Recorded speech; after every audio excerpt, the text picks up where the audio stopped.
Hi friends, இன்றைக்கி omelette செய்ய போகிறோம். சூப்பராக டேஸ்டான ஆம்லெட் செய்ய போகிறோம். அதுக்கு அடுப்பத்தை வச்சு தோசைக்கல் வச்சு தேவையான அளவு தேங்காய் ஊற்றிக்கிறோம். தேங்காய் சூடானதும் இப்போ கடுகு போட போகிறோம்.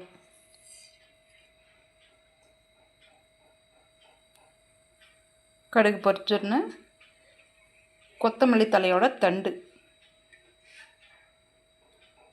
சின்ன சின்னதாக கட் பண்ணி வச்சுருக்கேன், கழுவி அதை போட போகிறோம்.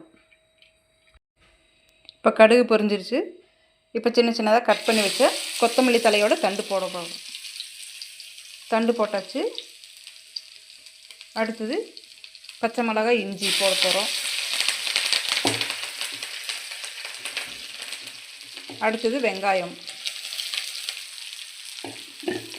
போட்டு நல்லா வதக்கணும்னா பார்க்கலாம். இப்போ வெங்காயம் ஓரளவுக்கு வணங்கி வச்சு இப்போது லைட்டாக கொஞ்சம் உப்பு போட்டுக்கலாம். உப்பு போட்டு இது கூட கருவேப்பிலை தழை போட்டுக்கலாம். சின்ன சின்னதாக நறுக்கி வச்ச தக்காளி இதையும் போட்டு நல்லா வணக்கணும். இப்போது கொத்தமல்லி தழை போட போகிறோம். கொத்தமல்லி தழை போட்டு லைட்டாக பெப்பர் கொஞ்சம் போட போகிறோம்.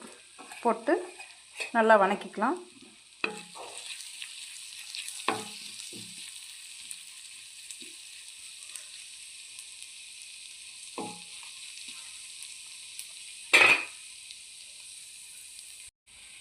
இப்போ இது வணங்கியாச்சு. அதுக்குள்ளே பார்த்திங்கன்னா 3 முட்டை எடுத்து அடித்து லைட்டாக உப்பு போட்டு அடித்து வச்சுருக்கோம்.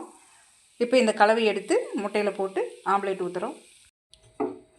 இப்போ பார்த்திங்கன்னா ஆம்லேட் ஊற்ற போகிறோம்.